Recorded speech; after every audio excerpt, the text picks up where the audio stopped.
দক্ষিণ ত্রিপুরার বিভিন্ন বিদ্যালয়ের ত্রিপুরা বোর্ড ও সেন্ট্রাল বোর্ডের 2026 সালের উচ্চ মাধ্যমিক পরীক্ষায় প্রথম বিভাগে উত্তীর্ণ ছাত্রছাত্রীদের সম্বর্ধনা জানাতে বিশেষ অনুষ্ঠানের আয়োজন করে ইকফা ইউনিভার্সিটি।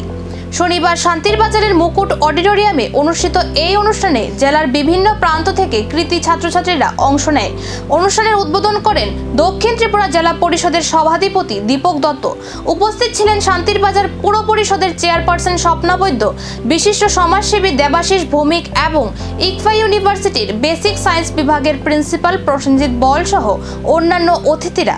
বক্তারা বলেন, এই ধরনের সম্বর্ধনা শুধু কৃতীদের সম্মান জানায় না, বরং আগামী প্রজন্মের ছাত্রছাত্রীদেরও ভালো ফল করার অনুপ্রেরণা যোগায়। শিক্ষার মনোনয়ন এবং দক্ষ মানব সম্পদ গড়ে তুলতে এমন উদ্যোগ গুরুত্বপূর্ণ বলেও মত প্রকাশ করেন তারা। অনুষ্ঠানে কৃতী ছাত্রছাত্রীদের হাতে সম্মাননা স্মারক তুলে দেওয়া হয়। সমগ্র দক্ষিণ জেলা থেকে আসা পড়ুয়াদের মধ্যে ছিল ব্যাপক উৎসাহ ও উচ্ছ্বাস। ভবিষ্যতে উচ্চশিক্ষা ও কর্মজীবনে সফল হওয়ার লক্ষ্যে এগিয়ে যাওয়ার আহ্বানও জানানো হয় অনুষ্ঠানে।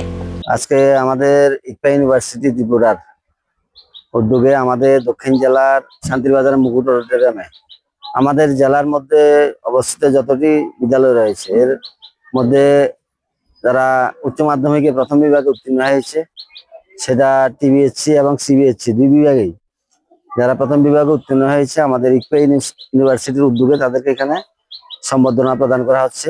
আমাকে এখানে আমন্ত্রণ জানানো হয়েছিল, আমি এসেছি। তো খুব ভালো লেগেছে। আসলে আমাদের দক্ষিণ জেলায় এমনিতে আমাদের ছেলেমেয়েরা খুবই সারা রাজ্যের মধ্যে ভালো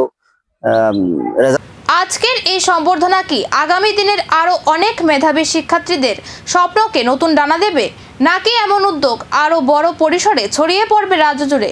এখন সেই প্রত্যাশাতেই শিক্ষামহল।